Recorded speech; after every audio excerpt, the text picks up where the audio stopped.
fulls. And he takes a shot on the release as this will be incomplete. Intended for Anthony Miller. Incomplete. So the defense able to get off the field here on third down. And it's one of the goals of the game. They've got to be effective on passing downs. It's one of the few things defenses chart. How did we do on third down? That's a nice start for them in this one.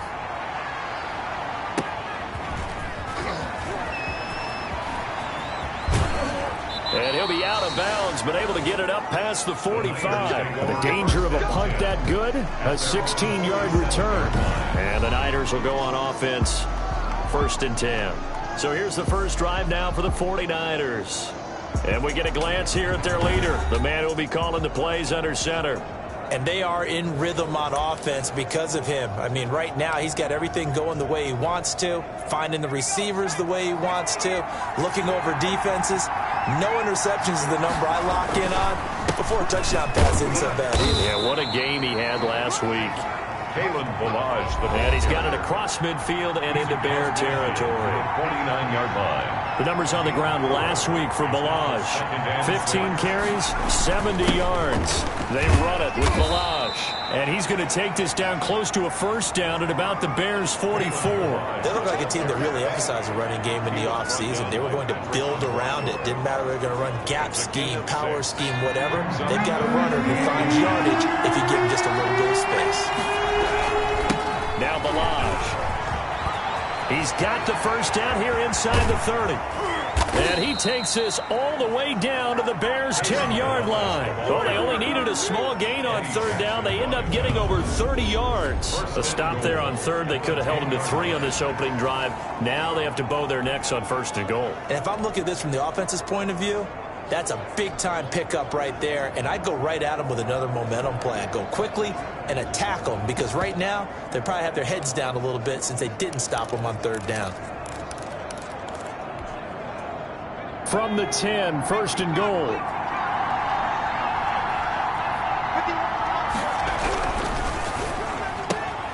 Complete out to Samuel on the quick throw. And across the chalk into the end zone. It's a 49er touchdown. Deebo Samuel, his 2nd touchdown on the season. And the Niners have taken the early lead. Kicker on for the point after. Both sides of the football in sync early. You force the 3 and out, and then you take it down, score points. You know what that tells me? They sold their game plan really well. Head coach said, listen, we're just going to stop them on 3 and out. We're going to take the ball downfield and score. But he also told them how it was going to happen. They're going to run this. We're going to stuff it. Then we're going to take the ball. They won't be able to keep up with us. And they got it done. Here is Wisnowski to boot it away following the touchdown. Taken about 7 yards deep. And he'll decide to not bring this one out as their drive will begin at the 25. Chicago works their way back onto the field here for their 2nd drive of the game. And they'll certainly be trying to do better than that first drive where they went 3 and out. And sometimes the first drive is just simply to settle nerves. You know what it's like at the start of a game with the emotion. Guys a little bit jumpy. But you do. Oh, you understand the same way. It's just like us calling one, right? Making sure we ease into the game, let it come to us. Well, you went 3 and out. And now they have that opportunity. No, you didn't go 3 and out. I went 3 and out on that first drive. I'm trying to do better here. They went 3 and out on their first drive. Things already looking better here. 1st and 10. That toss play right, we know it's one of the successful plays they have in their arsenal, and they showed you why there. And remember, in order for it to be successful, because it's a little bit of a slower developing play, those blocks at the line of scrimmage have to be kept, have to be held, so that the runner can get to the corner and turn it upfield. It's a pickup of 3. The numbers on the ground for Montgomery in last week's affair. 20 carries, 100 yards on the nose, and a score. He'll get that complete to his tight end, Komet. He's been a huge part of their winning streak because he establishes not just an identity and a tone, but the team relies on it. He takes care of the football, he gains yardage for him, chews up clock, and that's been a big part of why they're winning games lately. That is not going to be any help as they dump him behind the line of scrimmage. This defense is a difficult one to prepare for, one of the best in the league. They'll come at you from all angles, and they did a nice job there stopping him for a loss. And this is going to be ruled out, I think, just inside the 20. Yes, it will. Side judge calls it at the 19-yard line. Back out there comes the 49ers offense, ready for their second drive. They've got a 7-0 lead in the football as well as they start out 1st and 10.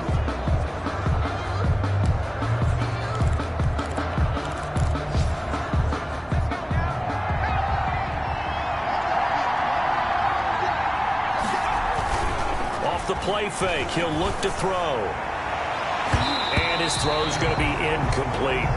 Brandon Ayuk, the one he was looking for. And that'll bring up second. As a defensive back, you have some weapons at your disposal that we don't often talk about. And you can read the receiver's eyes. You can read his hands. And you know that the arrival of the ball is imminent. And that allows you to make a play on it. And oftentimes, knock it away. Oh, the ball comes out on the hit, but they'll say it's incomplete. Brandon Ayuk, the one he was looking for. And that'll make it 3rd down. One thing that you're going to see from this offense is that they love the matchup with their wide receivers against this secondary. That one wasn't successful, but don't expect them to back away from attacking all game long.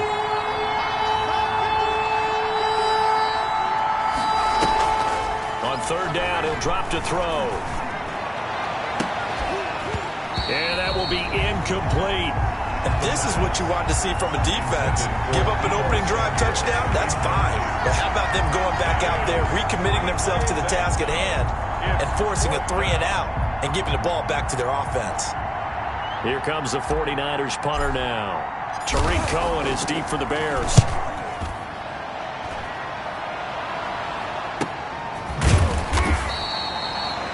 So possession goes over here on the punt, and the Bears take over. And now Chicago getting ready to go as they take the field. They've had it twice. They've punted twice. Not the start they were hoping for. Not at all, and let's face it, every facility we visit, everyone talks about converting on 3rd down, how big that is. In this situation, they've had to punt it away twice, so they're furiously going over things on the sidelines. What do we need to do to pick up a 1st down and change our momentum? 17 yards on the catch and run. It's a 1st down.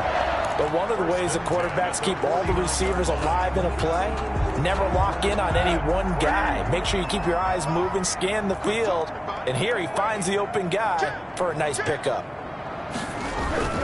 1st down, here's the run with Montgomery. And he's got this one across midfield into 49er territory. It's a 7-yard carry to set them up with a 2nd and 3. Defensively here, you're facing a top 5 team in terms of points scored in the NFL, so when they're that high-powered, you've got to find a way to hold them under 20, because to me, that's the magic number. 20 points scored gives yourself you give yourself your best chance to win. So if they're up around 24, 28, 30, they could be in some trouble. I think so, because then you turn it into a shootout, and that means your offense has to keep pace. That one covers 24 yards. It's a 1st down. That was a fun one to watch right there. A nice in-breaking route and plenty of room in the middle of the field. And he was able to get behind the linebackers and grab the completion for a really good pickup. Now a hit, and Foles loses the football. It's out.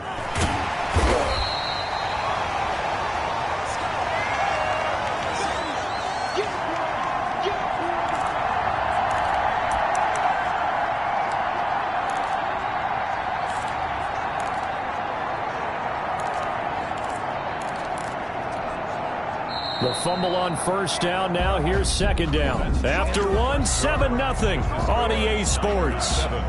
Bears nothing.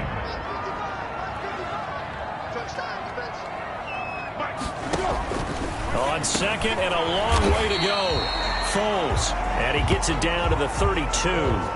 6 yards is the pickup, and that'll lead to a 3rd down. One thing you're hoping for when you run drag routes, you're able to hit a receiver in stride, and he can pick up a lot of yardage after the catch. But in this situation, the defense was effective, able to stop him before he could get a good head of steam going. That's incomplete, but there is a flag down, so hang on. A big call coming on 3rd down.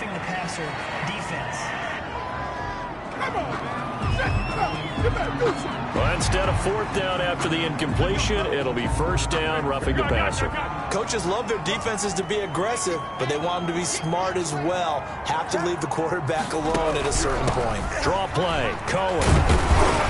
He's down inside the 10 to the 8, and it comes on a gain of 8. That's a strong pickup right there on first down. And as this drive goes on, we're seeing an offensive line and running game imposing its will.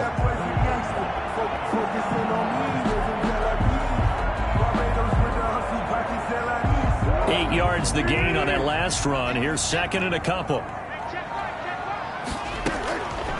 Here's Foles. And this will be incomplete.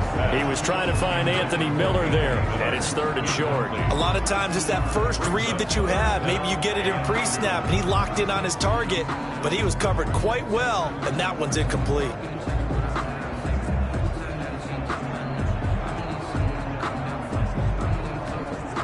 The Bears on third down, just 1 for 3 thus far. This time they face a 3rd and 2.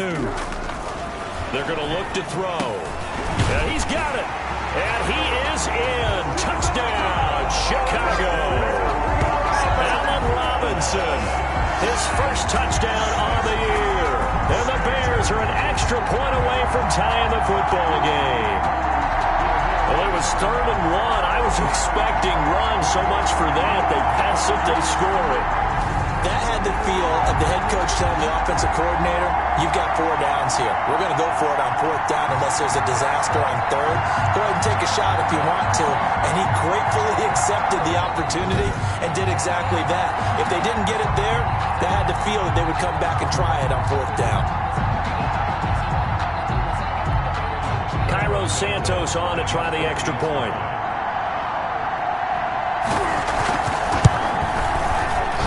It's up and good, and we're tied at 7 here in quarter number 2.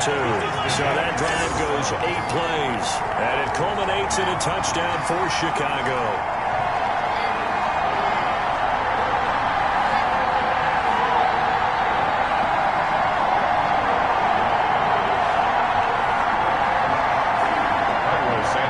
So all even at 7 now as they kick it away.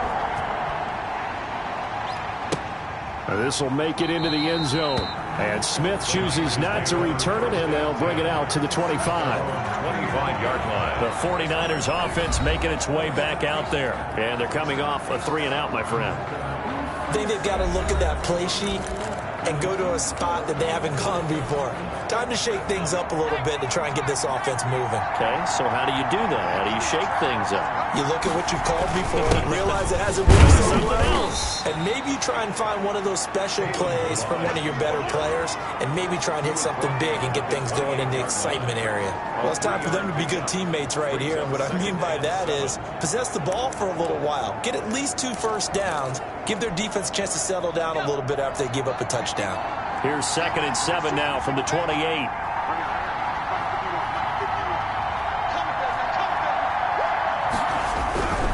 Milage.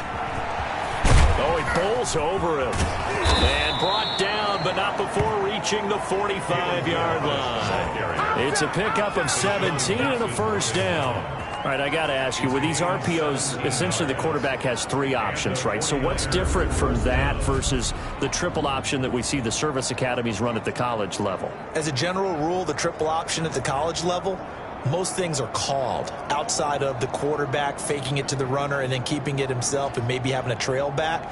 What I mean is, in the NFL, that option to throw the football all comes about organically. It's a natural deal based on reads. In college, if you're going to throw the football for triple option, you've actually called that play. 3 tight ends in the ball game here on 1st and 10.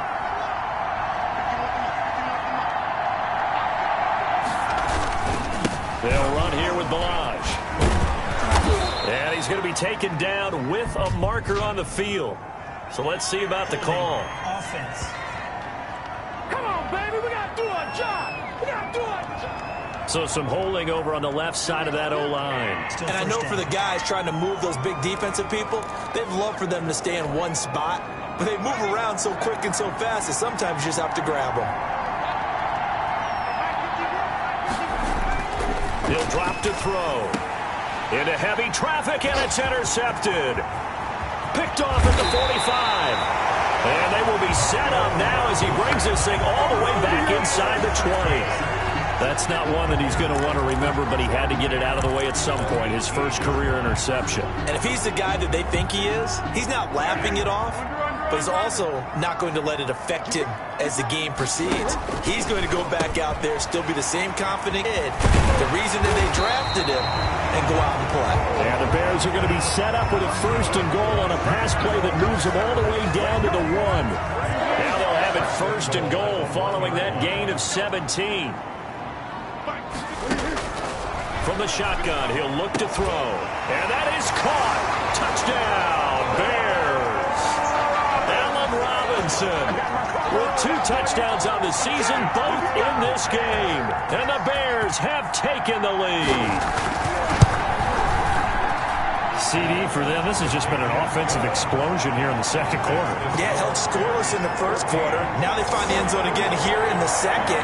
Sometimes you just have to have some patience. A lot of people think it's always an adjustment. You have to change what you're doing. Sometimes you just have to do your game plan just a little bit better. And I think that's part of what we're seeing here. And a nice return sets them up pretty good here right at the 30-yard line. At their own 30-yard line. There again is the running back as he trots onto the field. And the ground game's been good, but they're losing here in the 2nd quarter. Can they use that ground game maybe to work the air attack a little bit more? I think so, because now you can throw play action off of being able to run the ball effectively. And oftentimes you might want to just swing your back out of the backfield, get the ball in his hands in open space, and just don't get totally away from running it, because some of these runs now, they may pop bigger as the game goes along. Yeah, they've been good with a run so far.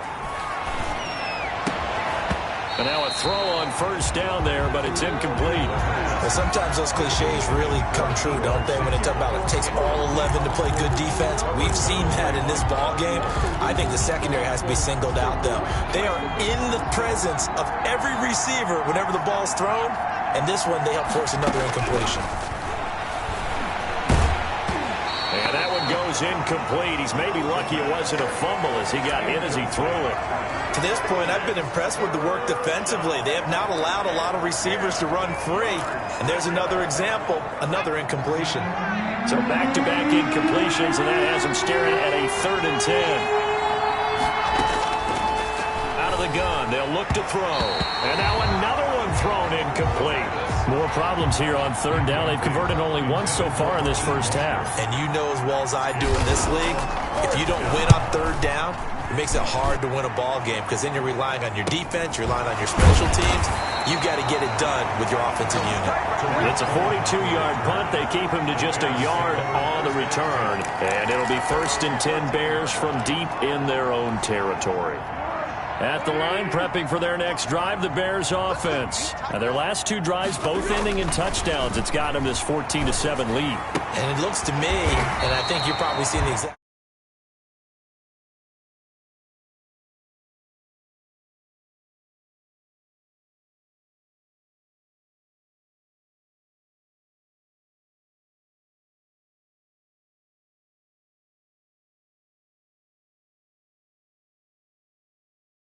ideal spot now to create some separation. The way that they're functioning on offense now, they can create a pretty good gap. Allows their defense to play with a little more verve and confidence. That big article in the paper this morning about them